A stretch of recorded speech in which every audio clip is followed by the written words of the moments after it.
오늘은 엘리사가 능력을 수여받는 그러한 현장에 대해서 이제 말씀드리려고 합니다. 엘리사가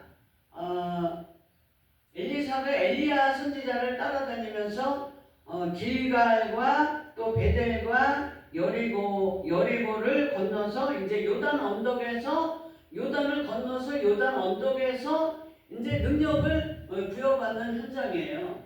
우리가 그러니까 우리가 신앙생활하면서 복이 단계적으로 있는데 그거를 우리는 그것을 경험했으니까 말씀을 들으면서 이게 이거구나 알지만 신앙생활 처음 하는 사람들은 그거를 몰라요. 모르고 그냥 예수 이제 신앙생활 하는 거예요. 근데 지나고 보면 우리가 이 엘리사가 엘리야를 따르는 그 과정이 우리의 신앙생활의 과정과 너무나 흡사하다. 그것을 이제 알 수가 있는 거죠. 길갈의 복은 하나님이 우리의 신앙생활 과정 가운데 복을 주시는데 길갈의 복은 구원의 복이다. 그 수치가 굴러갔잖아요. 죄의 종에서 마귀의 종에서 이제 하나님의 자녀로서 이렇게 넘어가는 그 단계. 그래서 죄는 굴러갔고 우리가 이제 하나님의 자녀로서 된 그러한 구원의 복의 단계고 그 베델은 예배를 통해서 받는 복을 받는 그러한 단계. 그래서 그 예배 행위 자체는 다른 사람들은 주일날 다 밖으로 놀러가고 자기 취미생활하고 집안에서 편히 쉬거나 이렇게 하는데 그런 행위를 하는데 하나님의 자녀는 하나님이 예수 그리스도께서 핏값으로 세우신 이 교회. 그러니까 교회는 건물이 아닌 걸 다 알잖아요. 우리가 신앙생활 한 사람은. 이 교회는 세상 가운데서 불러낸 에클레시아, 불러낸 성도들이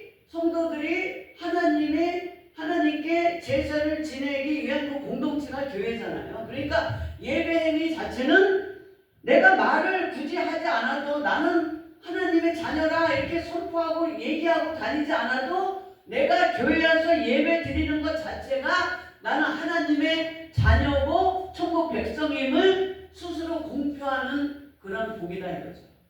그러니까 우리는 그 베델의 복, 예배의 복은 굉장히 우리가 세상에 살면서도 마귀의 종이 아니고 하나님의 자녀이기 때문에 내가 비록 가진 거 없다 할지라도 손에 잡힌 것 없다 할지라도 내가 뭐 부장님은 부장이고 나는 대리고 대리나 과장이나 신입사원이라 할지라도 나는 영적으로 하나님의 자녀이기 때문에 내가 감당할 수 있는 게 그게 바로 베델의 복이다 이거죠. 할렐루야. 그리고 여리고의 복은 뭐냐? 여리고는 정복신앙이잖아요. 그러니까 신앙생활하면서 복을 체험하고 하나님의 능력을 체험하고 또 치료를 체험하는 그 체험을 통해서 성취의 복을 누릴 수 있다라는 거죠. 할렐루야. 그리고 마지막으로 요단 언덕의 복은 뭐냐면 이제는 그러한 세 가지 단계의 복을 다 체험하고 난 후에는 하나님이 저와 여러분에게 능력을 주신다. 굉장히 이게 중요한 말씀이에요. 그래서 우리는 요단의 복, 가나안의 복, 요단을 건너서 들어간 가나안의 축복, 그게 어떤 축복이냐? 바로 하나님의 능력을 받는 단계에 이르는 단계에 있는 사람들이 받는 복이 요단 언덕의 복이에요. 그러니까 그러한 복을 누릴 수 있는 그러한 단계의 복에 그러한 복의 단계에 있는 저와 여러분이 되시기를 바랍니다. 아멘. 오늘 본문의 말씀을 보면은 엘리사가 갑절의 영광을 구하는 거예요. 이제 마지막에 요단 언덕에 서서 엘리야 선지자가 엘리사한테 이제 내가 너에게 무엇을 하여 주기를 원하느냐. 제가 이제 이것은 이제 제가 어저께 이제 이 교회를 청소하면서 하나님이 저에게 부어주신 거예요. 하나님이 이렇게 설교를 이렇게 내가 준비하고 있으면 이번에는 무엇을 해야 되고 그러면 항상 하나님의 생활 가운데서 저에게 부어주셔요. 그런데 갑절의 영광을 구한 이유는 바로 뭐냐? 왜 갑절의 영광을 구했냐? 이제 이 때는 어떤 때냐면 엘리사를 후계자로 기름 부었을 때는 엘리야가 사역에 말미에요. 더 이상 시간이 없어요. 이제 더 이상 엘리사를 데리고 다니면서 이런 거 저런 거 능력을 보여주고 가르쳐주고 할 시간이 없는 거예요. 예. 그러니까 마지막에 이제 그 과정을 다 거친 자격을 갖춘 엘리사에게 이제 마지막으로 이제 너에게 부어주려고 하는 거죠. 그러니까 하나님의 능력을 받는 단계는 어떤 단계냐? 바로 요단 언덕의 단계에서 하나님의 능력을 우리가 부여받을 수 있다. 그래서 그 마지막 기회이기 때문에 더 이상 엘리야에게 이제 요구할 그 기회가 없기 때문에 엘리사는 엘리야에게 갑절의 영광을 구한 줄 믿습니다. 아니 왜 하필이면 갑절이냐? 갑절만 해도 충분하기 때문에. 예. 만약에 능력이 조금 있는 사람이라면 당신의 10배, 100배를 요구해도 되겠지만, 예. 그만큼 많은 능력을 갖고 있는 엘리야이기 때문에 2배만 요구했다. 그러니까 욥도 갑절의 축복을 받았잖아요. 욥이 어마어마한 재산인데 그 어마어마한 재산에서 10배, 100배 받겠어요? 조금 있는 사람은 30배, 60배, 100배, 10,000배의 축복을 받는다고 성경에 나와 있지만 갑절의 은혜가 엄청나게 은혜인 줄 믿습니다. 예를 들어서 오늘에 받은 것의 갑절이면 얼마나 크겠어요? 오늘 100만 원 하나님이 예를 들어서 숫자로 100만 원 받았는데 내일 또 200만 원 받는다. 그럼 또 그 다음날 또 갑절이면 이 갑절에 제가 김재선 목사님이라는 분한테 그 오산일 기도를 해서 갑절의 은혜라는 축복이라는 그러한 설교를 들었는데 그 갑절이 굉장히 작은 게 아니라 굉장히 큰 거더라고요. 할렐루야. 네, 그래서 엘리야가 갑절의 영광을 구했다. 그런데 우리가 엘리사가 굉장히 욕심이 많은 것 같지만 마지막 기회였고 더 이상 이제 엘리야에게 구할 시간이 없었고 갑절의 영광을 구했다. 그러면 그냥 엘리야가 가진 것만큼만 달라고 하지 왜 욕심을 부렸나? 저는 또 이제 그 부분에 대해서 생각하게 됐어요. 그런데 영적인 욕심은 좋은 것이다. 왜? 영적인 욕심은 부리면 부릴수록 좋은 게 뭐냐면 영적인 욕심은 하나님의 도구로 쓰임을 받는 것이기 때문에 영적인 욕심은 우리가 욕심을 부려야 된다. 할렐루야. 그런데 또 만약에 엘리사가 영적인 욕심을 아무리 부려도 자격이 없으면 저는 그 생각을 했어요. 자격이 없으면 엘리야가 엘리사에게 겉옷을 주고 가지 않았을 것이다. 우리가 뭐 영적인 욕심을 부린다고 하나님이 주십니까? 우리도 얼마나 영적으로 욕심을 부려요. 저도 저한테도 하나님이 주신 복이 있는데도 불구하고 어떤 이제 치료 은사도 있고 또 여러 가지 은사도 있는데도 불구하고 다른 사람이 또 드러나는 은사가 있으면 저도 옛날에는 나도 저런 은사를 받고 싶다. 그런 생각을 속으로 굉장히 부러워했어요. 근데 부러워했는데 나중에 보니까 하나님이 그 은사를 저에게도 주시더라고요. 부러워하니까. 그런데 부러워한다고 다 주는 게 아니라 하나님이 엘리사가 그만큼 자격을 갖췄기 때문에 엘리야가 엘리사에게 겉옷을 준 것처럼 우리도 영적인 욕심을 부리는 것도 좋지만 영적인 욕심을 부여받을 수 있는 자격을 갖춰야 되는 줄 믿습니다. 아멘. 할렐루야. 그런데 엘리야가 왜 그 영적인 갑절의 영감을 주는데 우리가 흔히 이제 영적인 기름 부음을 받을 때는 안수를 받잖아요. 그런데 왜 또 그 생각을 했어요. 왜 겉옷을 남겨주고 갔을까? 근데 그 겉옷을 엘리야가 엘리사에게 겉옷을 불말과 불세례를 회오리 바람을 타면서 하늘로 올라가면서 겉옷을 떨어뜨린 이유가 겉옷을 갖추 입을 수도 있잖아요. 안수하고 그냥 갑절의 영감을 안수함으로써 주고 그냥 겉옷을 입고 올라갈 수도 있지만은 또 영적으로 생각하면 그 겉옷을 엘리사가 취함으로써 다른 사람들은, 다른 성도들은 50명을 구경하는 50명의 성도들은 그 겉옷을 취할 수가 없잖아요. 그런데 엘리사 혼자만이 엘리야의 겉옷을 취했기 때문에 너는 내 후계자라는 것이다. 증인, 너는 내 후계자라는 것을 수여하는 상징적인 수여증이 바로 겉옷이었고, 할렐루야. 그 겉옷을 또 받은 것은 뭐냐? 그 겉옷을 통해서 네가 하나님의 증인된 삶을 살아라. 아멘. 그래서 하나님께서 우리에게 주신 영적인 겉옷은 뭐냐? 바로 말씀인 줄 믿습니다. 겉옷은 말씀을 의미하는 줄 믿습니다. 계시록 19장 13절에 보면 피 뿌린 옷을, 그가 피 뿌린 옷을 입었는데 그 피 뿌린 옷은 말씀이라는 거죠. 말씀이라는 거죠.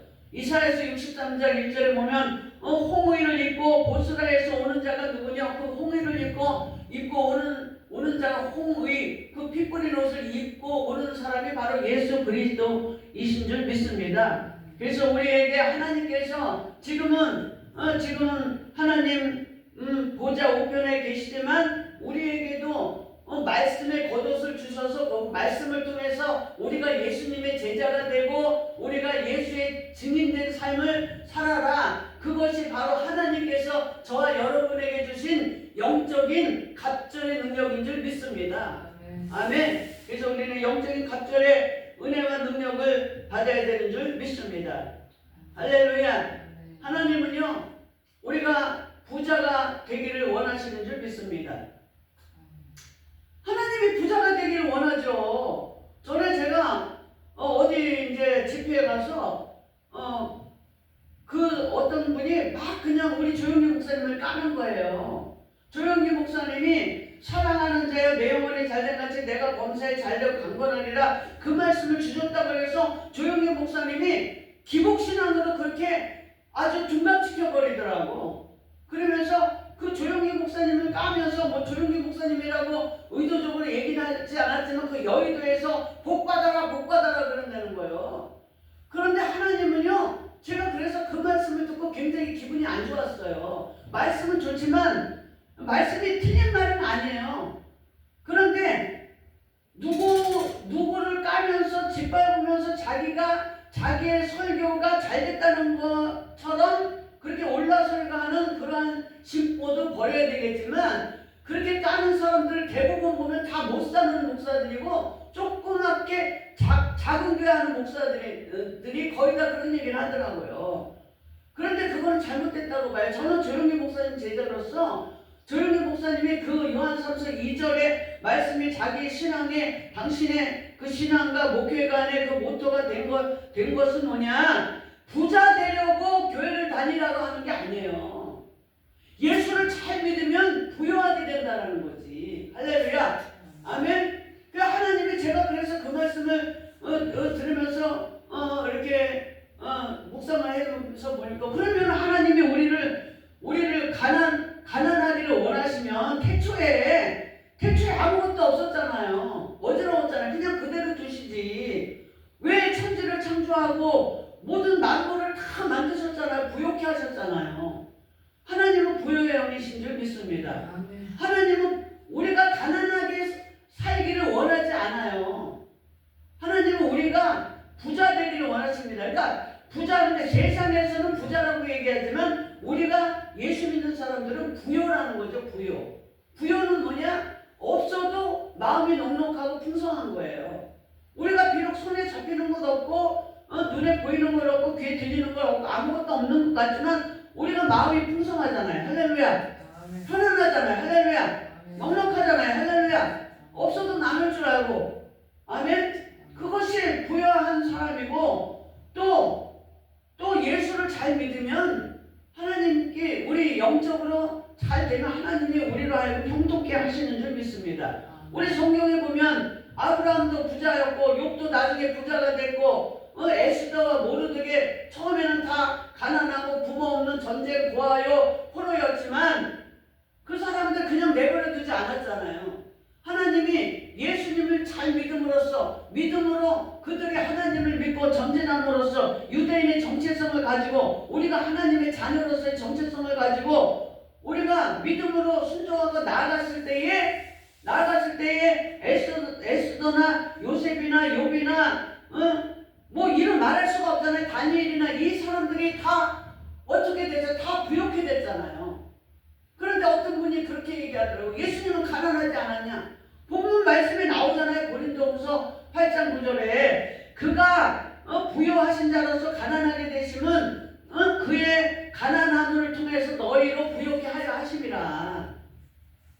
그렇기 때문에 그러한 것으로 한쪽 말씀을 하나만 가지고 우리가 모든 것을 판단할 수는 없고, 말씀은 통전적으로 서로 연결해서 그 건물이 서로 연결해서 골로새서에 나온 것처럼 교회가 서로 연결해서 교회가 이룬 것처럼 우리도 영적인 교회로서 말씀이 하나만 가지고 그게 해석이 되고 이해를 하려고 하는 것이 아니라 말씀은 말씀으로 설명해서 우리가 말씀으로 이해를 해서 말씀으로 우리의 영적인 양식이 되게 해 주시는 줄 믿습니다. 할렐루야. 그래서 주룡기 목사님의 신앙은 기복신앙이 아니라 축복신앙이에요. 그래서 우리 이제 기아성에 교리가 5가지잖아요. 그 성결기에 4가지에다 하나가 더 붙여 있는 게 바로 축복신앙이잖아요. 축복신앙. 하나님은 우리가 가난하게 돼서 못 사는 것을 원하지 않아요. 예수님께서도 우리가 못 살고 저주의 인생이 되게 하시려고 오신 게 아니잖아요. 그러면은 귀머거리 왜 고쳐주셨어? 안전벨이 왜 일으켜 주셨어? 눈먼 소경 그냥 놔두지. 예수님은 우리의 그가 가난을 통해서 우리로 하여금 부욕케 하시려고 하신 그 하나님인 줄 믿습니다. 아멘. 제가 어떤 이제 예화를 듣고 굉장히 은혜를 받았는데, 어떤 임금이 이제 신하들을 시험해 보려고 이제 깨진 항아리에다가 우물에서 물을 길어서 깨진 항아리에 부으라 그랬어요. 근데 이제 붓다 보니까 물이 차지지 않는 거야. 보니까 깨졌어. 그러니까 그걸 본 신하들이 몇 명은 그 물을 붓지 않는 거예요. 그런데 일부러 그 임금이 깨진 항아리를 에다가 물을 붓게 한 건 뭐예요? 깨지지 않았으면 물이 다 찼으면은 신하들이 이제 우물에서 물을 더 길어서 붓지 않을 거잖아요. 그러니까 일부러 깨진 항아리를 둔 거죠. 그런데 한 신하는 그 깨진 항아리인데도 그 사람이 모르겠어요. 알면서도 임금이 우물물을 항아리에다 길어서 부으라고 하니까 그걸 끝까지 우물물을 다 길어가지고 항아리에다 부은 거예요. 근데 나중에 보니까 기르려고 보니까 물이 없어. 그래서 물이 없어서 이렇게 보니까 거기에 금덩어리가 있는 거예요. 그래서 금덩어리가 있으니까 그것도 다 이제 임금이 시험을 하는 거지. 금덩어리가 있으니까 이놈의 금덩어리를 지가 갖고 가나 아닌가 그것까지 시험을 하는 거죠. 그러니까 신하들이 내 말을 믿나 안 믿나, 그리고 그 다음에는 도둑놈 신보가 있나 없나 그거를 시험하려고 임금이 지혜롭게 한 거죠. 근데 그 신하가 금덩어리를 왕에게 갖다 줬어요. 왕에게 갖다 주니까 왕이 그 금덩어리를 신하에게 줬어요. 할렐루야. 근데 제가 그 이제 예화를 가지고 어떠한 생각이 났냐면, 우리의 목회나 사역이 때로는 밑빠진 독에 물붓기 같을 때가 있다라는 거죠. 예.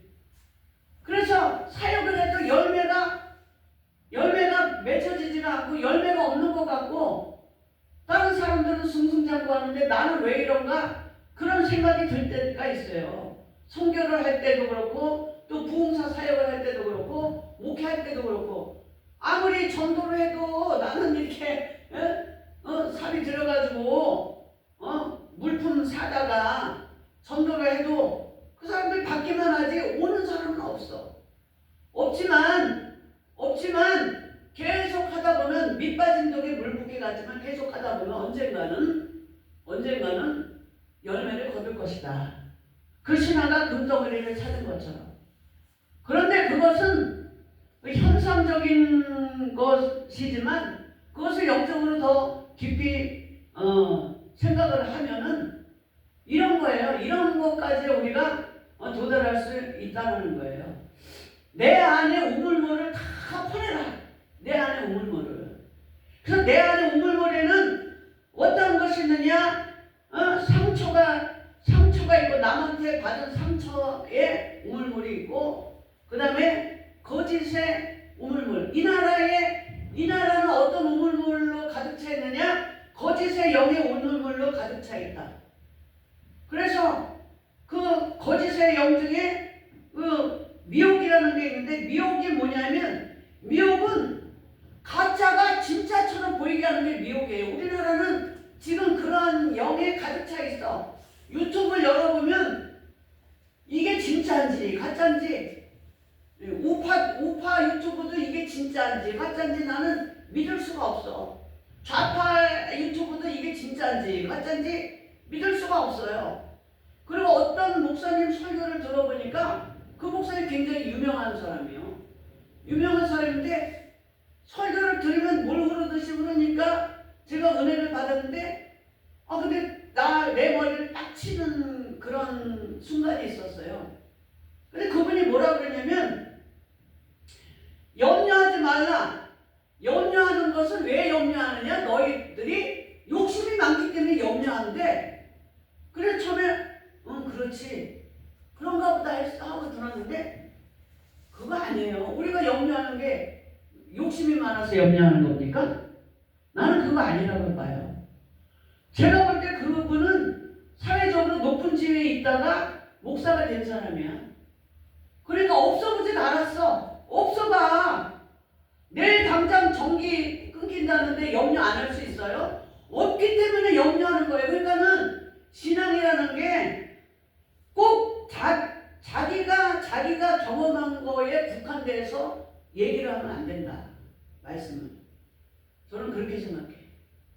그래서 이제 얘기가 다른 데로 갔는데, 우리가 내 안에 영적인 찌꺼기들을 거짓의 영이나 미혹이나 분열이나 부정적인 생각이나 염려, 걱정, 분심, 불안, 초조, 두려움이나 또 내 안에 있는 여러 가지 육적인 쾌락이나 음란의 영이나 이런 것을 다 걷어냈을 때에야 진정으로 내 안에 있는 예수를 발견할 수 있지 않은가.